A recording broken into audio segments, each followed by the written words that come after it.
Good thought leadership plays with the audience's sense of time. It causes them to pause. Wait, what did you say? Tell me more. Thought leadership breaks the trance of everyday life and encourages people to think and consider. But how does that work happen? Today, I speak with John Coyle, who is part of the 1994 U.S. Winter Olympic team, won the silver medal in speed skating relay. His journey has been a lifelong exploration of time and how we construct it. John is the CEO of Speaking Design Thinking, and in today's conversation, we explore moments of setback, self-doubt, reflection, and his research journey. We also talk about how he uses the perception of time to impact his audience's experience. I'm Bill Sherman, and you're listening to Leveraging Thought Leadership. Ready? Let's begin. Welcome to the show, John. Thank you, Bill. I'm glad to be here. So, you have developed an interest in time. How'd that come about? There's a sort of made-up word called chronoception, which I've been trying to peddle out there. But this isn't, horology, which is a study of watches or timepieces. And chronoception as the perception of time? Yeah, the study of the perception of time. Okay. It really came from my athletic career. For about 15 years, I spent all of my time, most of my available time, trying to put more meters, more miles, more pedal strokes, more skate strokes into the same amount of time in order to, achieve some sort of ephemeral rewards in that world. And you did short track ice skating, is that correct? Short track speed skating in the Olympics, and also I did velodrome cycling as well. Oh, okay. So you were on the bike as well as on skates. Yes, but only turning left. Okay, yeah. And as I think about that, both of those are measured in the hundreds, if not the thousandths of seconds. Hundreds of seconds determined first from second from third. And the insight that athletes all know is that, it's the old Seinfeld joke, gold, silver, bronze, never heard of you. I was moving my neck backwards with each little notch. It's true, right? Like nobody's ever heard of the fourth place person. And so hundreds of seconds determine a reset of the trajectory of your career based on how a particular race, particularly important ones, goes. And the insight I had as I retired from sport at age 30 was, oh, that's true in real life. How so? That a lot of the things that determine our alternate futures tend to happen in moments. There may be weeks, months, years going into them, but you said yes or you didn't. You took the promotion across town or didn't. You took the job or you didn't. You asked her out or you didn't. She said, I love you or you didn't. All of these things tend to happen in moments and they reset your trajectory. And when those trajectory setting things happen, well, the alternate futures are fundamentally different. And the Greeks knew this 2,000 years ago. They had more words. Time is the most common word in the English language, Bill. We overuse it. The Greeks had two words, kairos and chronos. Chronos being clock time, the way we tend to use it, planes, trains, and automobiles. But kairos being the human time, the way, and their etymology, the deeper meaning is when everything happens at once and the trajectory is reset, which I just love that term. So let's jump in a time machine, if you will. I want to go all the way back to you as you're on your athletic track towards the Olympics. And you were self-coached to begin with, right? I was. Well, I had a local coach. Talk a little bit about that journey and your experience of time and how that changed in that journey. Sure. I was raised in Detroit area, so there was good cycling and speed skating clubs there. And, when I finally left the club and joined the Olympic team, having been 12th place in the world the year before with no coach and no training program, I was pretty sure I was going to go from 12th to 6th to 1st in the 2 years I had to prepare for the next Olympics. That did not happen. The team, well-intentioned as they may be, put me on a plan of fixing my weaknesses. And I actually went from 12th to 34th to not even making the team 2 years later, finishing 30th in the U.S. trials that had won 2 years prior. So at this point, I just finished studying under David Kelly at Stanford about design thinking. And as always, design thinking anchors back to, are you solving the right challenge? And I was like, maybe fixing my weakness isn't the right challenge. Maybe I need to design a better, different question or challenge. how do I design for my strengths, which by the way is the title of my second book. And so I quit the team, not the sport, trained all by myself again for the next year. And in the same meet where I was 30th the year before and where hundreds of seconds determined first from second, in the first race back, I set a US record by 5 seconds and a world record by a second. So you mentioned David Kelly, Yes. not only of design thinking, but also of IDEO. You've also been influenced by Philip Zimbardo Yeah. and his work as Yeah. well.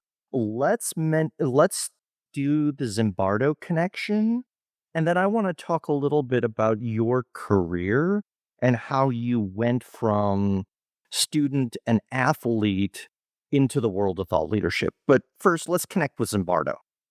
So Zimbardo was my Psych 101 teacher, and he had a big section of the course was on his fascination with time, which I adopted later on. He's written several books on time, the time paradox. He has the ZTPI, which is Zimbardo time paradox inventory. And, basically the question he had started to ask that I sort of picked up the mantle on is, why does time seem so different under different circumstances? So fast forward, and I'm done with skating and, retired from my career. And I noticed that summers are getting shorter. And so I start getting obsessed by this notion of, why is time speeding up? Why has nobody solved for this? Why aren't we fixing this? Why can't we go counterclockwise? Well, somebody must have figured this out. So I actually emailed him and called him. And oddly, he picked up, which I was not expecting. And I described what I was going through, and I was in my early 30s, and the time was speeding up. And he's like, "Oh, that's true. All cultures, 98% of adults feel this way. It doesn't matter geography, culture, environment." I'm like, "What do we do? How do we go counterclockwise?" And his answer was really my life's challenge, which was, "Well, nobody's done that research." And I was like, "Okay, sign me up. Sign me up." So it sounds like, in some ways, that's a moment of transformation in your definition of moments that matter, right? 100% Kairos moment. That became Yeah. my session ever since that, about 15 years ago. Yeah, because you could have turned left and went, oh, nobody studied that. Well, someone should, rather than, well, that's me. Right. Right. And that's where David Kelly sort of features in, which is, if nobody has an answer to a complex question, we're probably asking the question wrong. And so, it's a reframing of Abraham Lincoln, but instead of how to have more years in your life, a better question is, how do you have more life in your years? So you had a corporate career as well before thought leadership. Let's weave that strand in there, Okay. and also some of the clients, because I want to talk about thought leadership through the lens of some of the clients that you Yeah. work. Let's do that. So what was your corporate career like, John? Well, so I retired from the sports of speed skating, cycling at age 30, never had a real job. And then oddly, my first gig, I went into consulting because that's the only people that hire people with no experience and pay them at least a decent wage, but they make you work, 80 hours a week. And my first gig was, go ahead. At least as the analyst, right? Yeah. Then, as you move up, it's an entirely different gig. But starting out as an analyst in the back boiler room, totally different gig. Yeah. So my first gig oddly centered around time again. I worked with 2,000 people for 1 year. So 2,000 man years of effort to make 1 second happen. Y2K. So all of us consultants working with Goldman Sachs, trying to get all of their computers to go 12/31/99 to 01/01/00. And so, my life is still continuing to circle around time. And then my next client, very next client, oddly, was Enron, where I was thrust into the role of helping to design the trading systems that would increase trade velocity and decrease trade time by putting trading systems online. So I designed bandwidth trading, freight trading, uh, power trading, and gas trading for Jeff Skilling and Ken Lay of Enron, who were my indirect bosses through the partner on the consulting firm.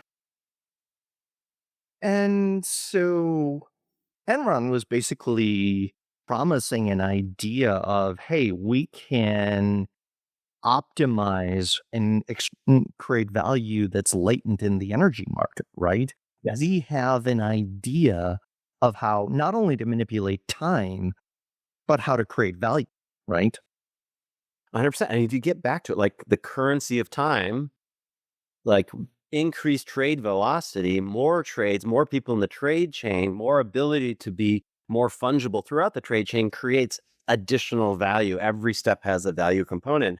And they were Well, creating that's the efficient market hypothesis, right? 100%. And it worked until it didn't. I mean, they corrupted it. We built completely legitimate systems, just to say.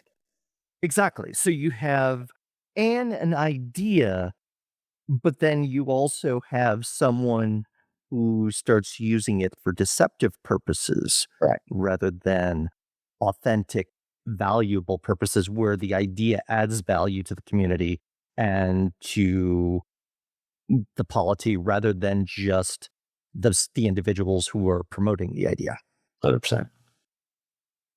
So what else happened in your career? Work with anyone else?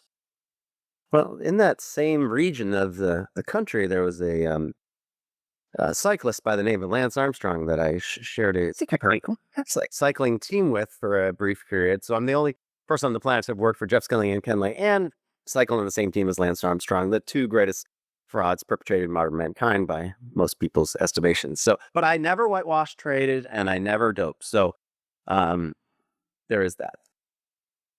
And again, you have a question of the message and the messenger versus the reality, right? What is being said versus what is happening. And I don't want to go into deep on the story of Armstrong or deep into the story of Enron. But I think if we're going to talk about thought leadership, it's important to go, who is the messenger that's talking about this? And why do we listen to them and trust them with their perception of an idea, right? You're telling me, hey, I'm figuring out a way to, manipulate the perception of time. Okay, interesting. You have my attention for a short period of time there. Yeah. How are you going to earn that and actually convince me, yes, this guy's credible and he has something of value to me? Well, I think a brief brain science lesson might help you Please. believe. So we live in the present. So we live in these short-term memory increments that are somewhere between a tenth of a second to 7 seconds. It's about the range that we write short-term memory to long-term memory. And most often, how you and I, it's about every 2 to 3 seconds. So your hippocampus, that's the memory writer, is writing memories from short-term to long-term about every 2 to 3 seconds when things are normal. If you're trying to remember a long number like pi, you might hold up to 7, but that's about the most the human brain can do. What gets interesting, though, is when there's a stimulus that awakens the amygdala, which sits right next to the hippocampus. When the amygdala wakes up, it says, write faster, write more, and remember it. And so your frame rate goes from every 2 to 3 seconds to 10, 20 times per second. So your frame rate goes up, which means things seem to slow down. This is why it feels like you're in slow motion in a car crash or when you're about to ask that girl out for the first time. When everything gets intense, that's because the amygdala is woken up. It's told the brain to write stuff down faster for two reasons only, Bill. Never do that again, or I'll always do that again. It only wakes up for those reasons. Don't die. Please procreate. Avoid the car crash. Ask her out, but get a yes. And so writing memories at this rapid frame rate. And that's why, summers for 8-year-olds feel like forever because their amygdala's pretty much awake all the time because everything's scary or new or exciting, unusual. And so they're writing everything down and storing it in a highly recallable fashion. And then we get lazy as adults. Your brain's 3% of your mass, but it's 28% of your calorie burn. It's a giant light bulb. It's lazy. Hardest thing it does is write memory. So it just says, nothing new to write down here. And that's how you got to the parking garage without knowing it. So what we need to do if you want to expand time, if you want to dilate time and experience summers like when you're a youth, you've got to create more of these unique, intense experiences where your emotions are on fire, where your amygdala is awake, where there's some risk, unfortunately, which people try to avoid. But if you live in a world that's risk-free and completely safe all the time, you're going to lose decades. So we're bouncing around, but that takes us to Mihai Csikszentmihalyi and flow state. Yes. And then you and I had a great conversation about Stephen Kotler in The Rise of Superman, where he argues, and I think rather compellingly, that not only are athletes doing what they do because of flow state, but the rest of the world pays to watch athletes, poets, Broadway performers, musicians access that flow state constantly on command, and we pay a premium for it because we know something important is happening. Yes. And what happens in the brain, by the way, is you got the frame rate up because, by the way, from Kotler's book, Rise of Superman, the easiest access to flow, at least in the world of sports, is the high risk sports. Right. Right. Most of his examples are like snowboarding and things where you look and you go, you make a wrong mistake, you could easily die. 100%. Swimmers are not getting in the flow state like, you know, skiers and surfers and things like that. And the reason for that is that risk factor, which triggers the amygdala, which wakes it up, which causes the memories to be written factor. And then if they get in the flow state, what we know about the flow state is you remember 4 to 5 times as much. So now if you're writing down memories 100 times faster and you're storing 4 to 5 times more of that, you're literally writing 4 to 500 times more memories per minute. And you know that I've told you this before. This is the positive of my entire book and philosophy is memories are the currency of time. The more you have, the more you store, the more you can recall, the longer you've been alive. And so that's why flow state athletes are literally dilating time. They are expanding time beyond all temporal boundaries. And you become a time junkie in some ways, right? Yeah. Yeah. Do you want a whole week to go by and you don't remember it ever? Like, I don't want that. Certainly not a month. Definitely not a year. Yeah. Yeah, exactly. To wake up and go, hey, we've been married 20 years. Did Right. you notice? I didn't notice. Yeah. Yeah. Exactly. So Kotler, I think, also makes the claim, which is really interesting, that flow state is accessed when you're pushing yourself 3 to 4% beyond your skill level, right? Yeah. That there has to be not only that risk, but the, oh boy, I don't know if I can do this, that sinking feeling in your stomach where it's, as you said, activating the amygdala, Right. as well as even in that, do I ask someone out? Right? Right. You're paying attention, you're minding the details. Yeah. Oh, and that's right. It was around 3 or 4%. More than that, you're probably in overwhelm. Less than that, you're not fully triggered into the potential getting in the flow state. Once you get in the flow state, it sometimes starts with adrenaline, which works for some of these adventure sports, but then it's epinephrine, and then it's serotonin, and then it's dopamine, and then it's oxytocin, and then it's anandamide, which, as Kyler has said, and we've skied together, we're friends. If you took all of those chemicals externally, which by the way is meth, coke, heroin, like it's all the bad things, you'd be dead or drooling. But the brain, right, naturally, and when it does so in the right order, you've created the perfect landscape to settle down, store, and recall intense memories that are never forgotten and have a before and after. So I want to switch. Everything we've talked about is the foundation for this piece of the conversation. How did you get into thought leadership? Because there's a difference between raising your hand and said, nobody's really studied that adjustment of the perception of the time to, I'm going to tell everybody that I can about what I'm learning. Those two things are not a logical sequence, at least for most people, right? In the thought leadership community, we make that choice. But how did you make it? Well, I suspect that many of your listeners have been, are going through, or will go through again, some imposter syndrome. So I definitely had my period of that. And my business partner at the time when I was writing my second book, which was my first real book, I was slowing down and I'm like, but I'm not a doctor. I'm not a PhD. I'm not a neuroscientist. Like, why should anybody listen to me? And she had the perfect answer, which is somebody we both know. She's like, Kotler does not have a PhD. He is not a neuroscientist. He takes He's information a journalist. from super smart people that can't speak English like normal people, and he translates it into a way where other normal people can actually understand it. I'm like, oh my God, that's what I do. So that was really the transition was I think, reasonably well understand fairly complex information from at least the types of things I study and turn it into stories, narratives, and metaphors that are easily recognized by others. But you could do that through coaching other athletes. You could do executive coaching. What leads you to the stage or to writing? Why do you choose the modalities you do? I make an argument, again, this is completely biased, but I think that maybe storytelling might be the most important skill of emergent leadership today. We know very much from behavioral psychology that if you want people to change, an organization, a group, a team, even one other person to change their behavior, they have to be emotionally committed to that change. They can nod and smile rationally all day. We had a word for that in consulting, which I won't say out loud here, but it was grin F. Mm-hmm. Nod, smile, walk away, and do nothing with what they just learned.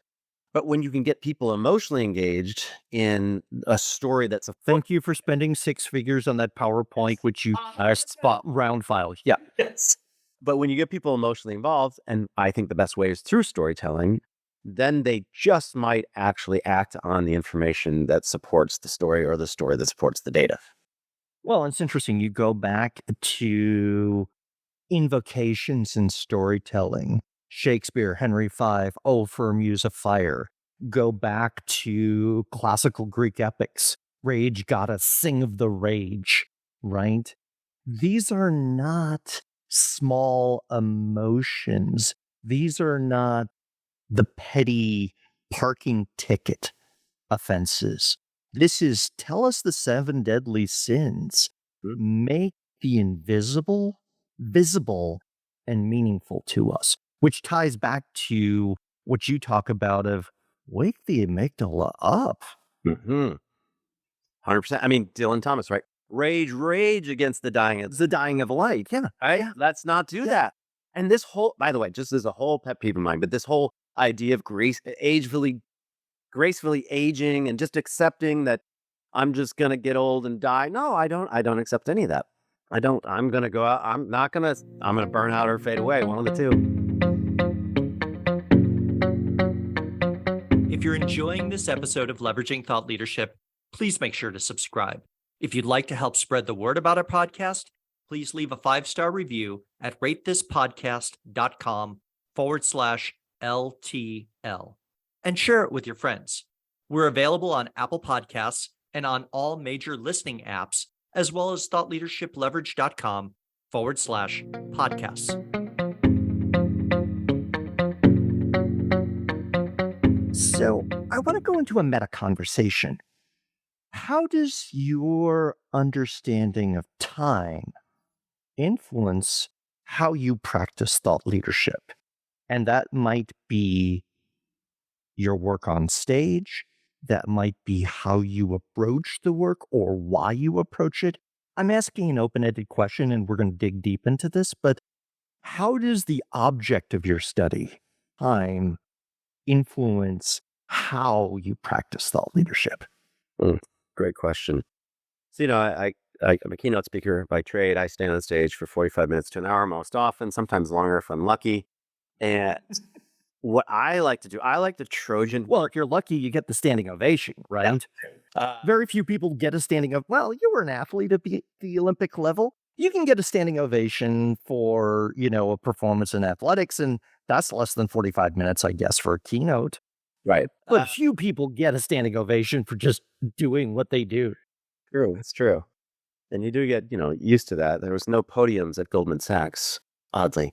That's a great quote. I don't know where I'm going to use it, but that's a great quote. I like it. My award after a year of working 8 hours a week was a PM, a partially meets expectations. So back to the question. So how does time influence your practice of thought leadership? So one thing that I sometimes tell my clients is that I'm a bit of a Trojan horse when it comes to what they buy and what they get. So in theory, they buy That's thought leadership, right? innovation leadership, creative teams, how to create a culture of innovation, how do you inspire each other to double down on their strengths. These are all, more rational frontal cortex things. And then I lay a framework like design thinking out in like 2 minutes, and then I start telling stories, and then I surprise them by getting them emotional. And they don't expect that. They don't see it coming. And so they're looking around trying to wipe the tear out of their eye, not expecting this is about to hit them right here, not just here. So, and many good keynoters use story either at the opening or if you have a great closing, your last 5 minutes, that's what the client and the audience remembers. Yeah. Yeah, exactly. You're talking about using the construct of the speech as a manipulation of time and activation of emotion.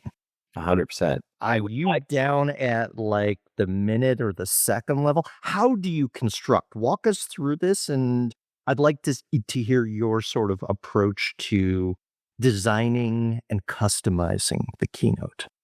My keynotes follow exactly perfectly the monomyth or the hero's journey. Mm-hmm. So it's a 9-step or 10-step, whoever, and so, I start in the ordinary world, I move to the extraordinary world, and I bring back to the ordinary world. I have the adventures, I have the near-death crisis moment, and then I bring them back to reality fundamentals. The answer, the call, all of those. Yeah, Yes. And so if I may, I'll tell my closing story, please. which I think you will see is, well, it's my most important Kairos moment, meaning a moment where my trajectory was reset. I've had multiple, obviously, everybody has in their life, but this is probably continues to be the most important, and it's 19 years ago. So I make one Olympics only, and I get second place, which is in my head as a competitive athlete, a one-timer first loser.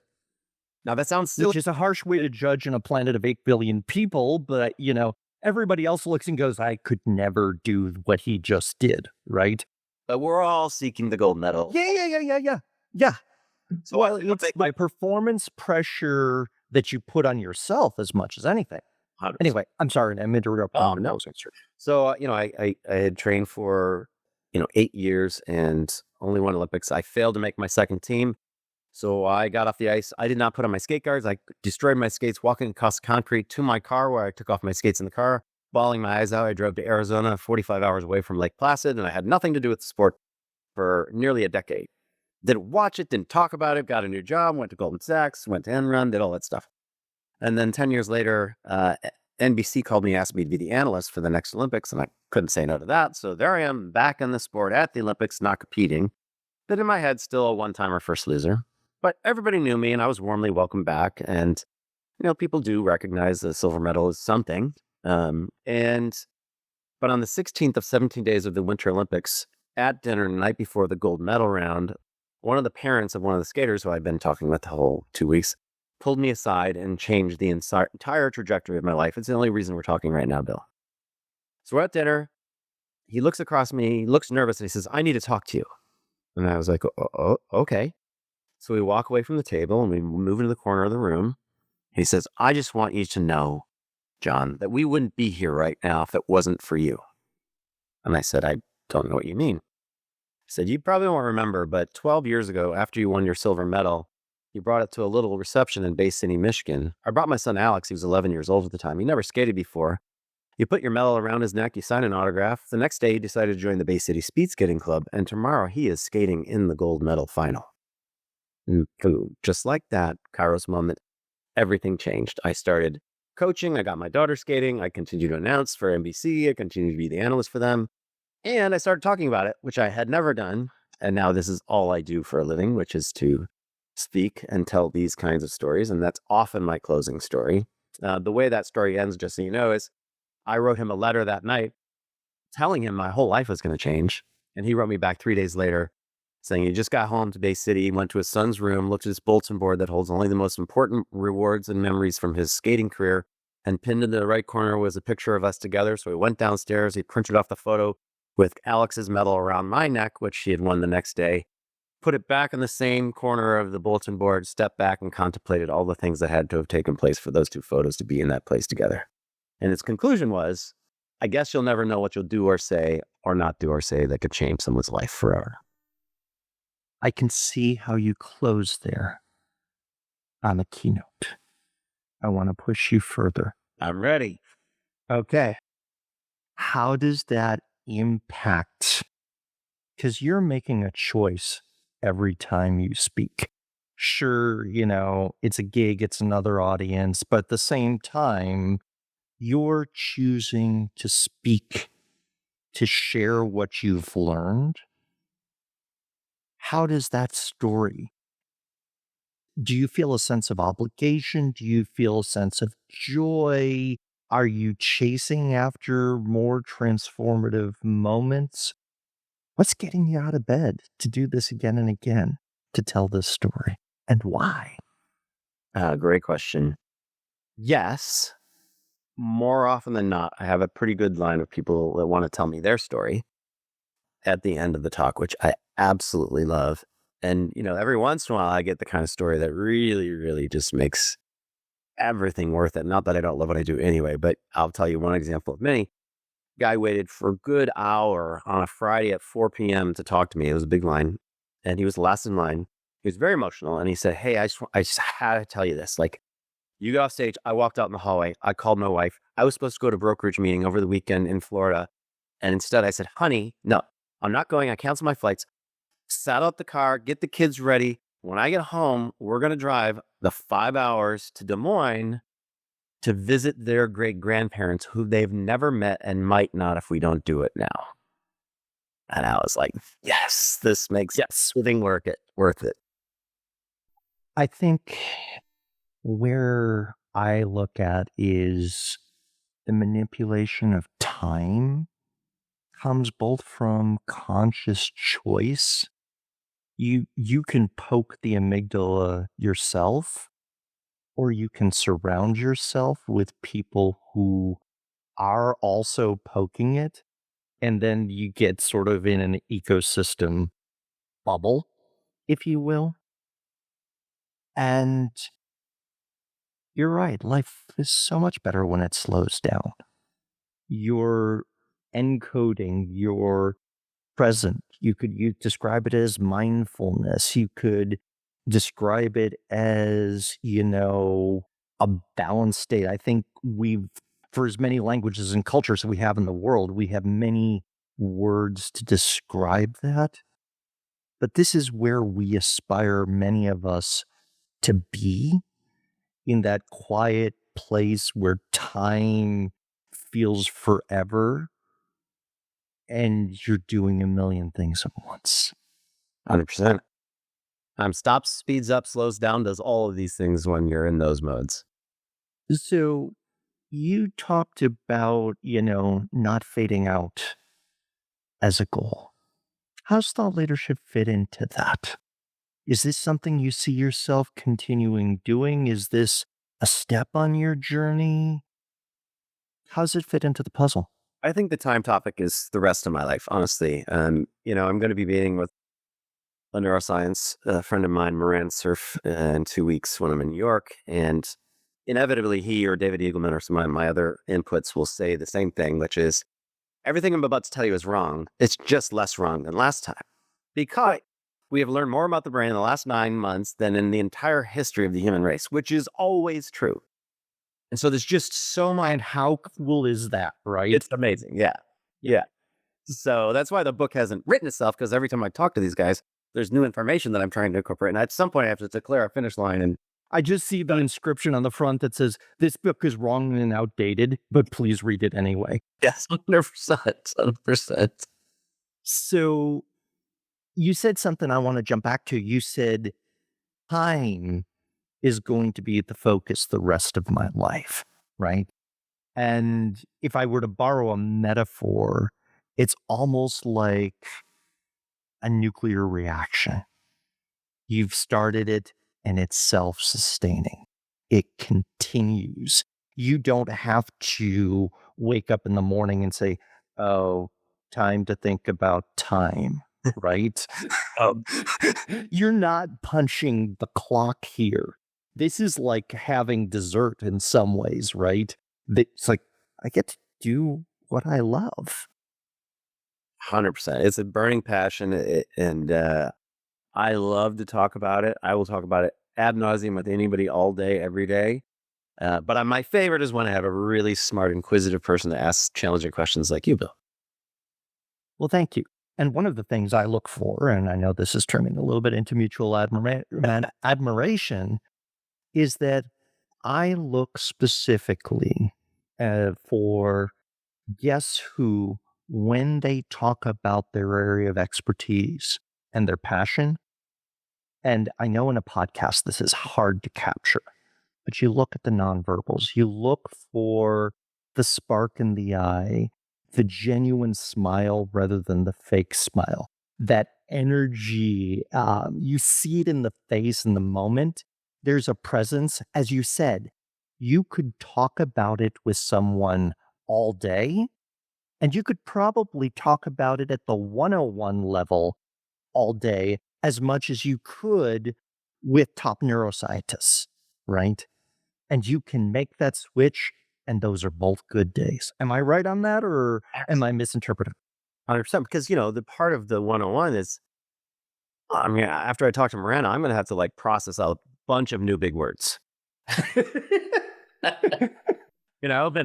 how do I, make those things, palpable to people that don't spend all their time reading these weird manuscripts that I tend to read. Or someone shows you an fMRI and go, look at this is cool. And you're like, it's a picture of a brain. Right. Why are you excited? Right. Things are glowing. I don't know. Yeah, exactly.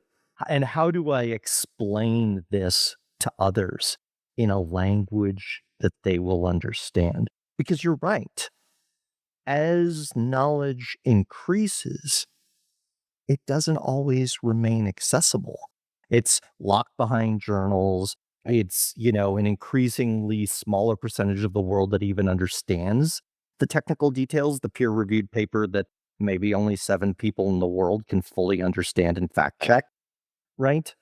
And when you look at that percentage of an audience to the people on the planet where how many people are impacted by their perception of time? I would argue a large percentage, if not all. I'm sure there's a counterexample I'm not thinking about. Someone who's like, yeah, no, I don't want to encode more moments and have, Want to get it over.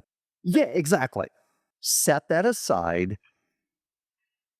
This is going back, as you said, in Western tradition to Greek philosophy, and you could pull out the concept of eudaimonia. What is a life well lived and fulfilling, not only for us, but for others? 100%. Well said.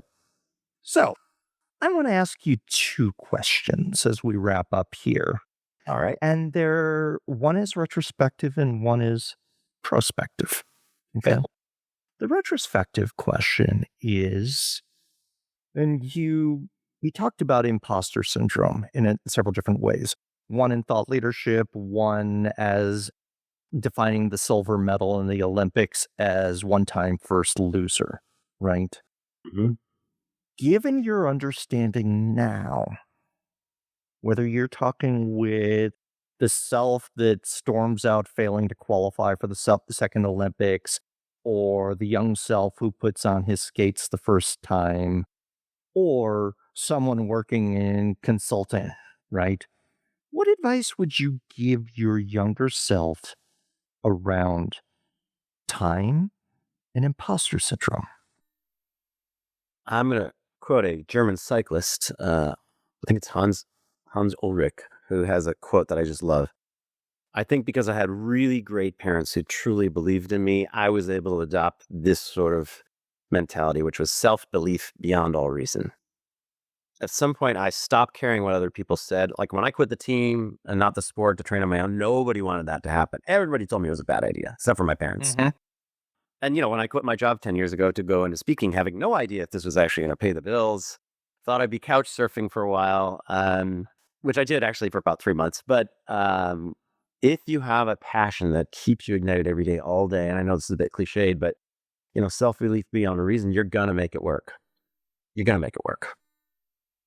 And to underscore that, I think almost everyone who spends a long period of time in the field of thought leadership figures out how to make it work for them.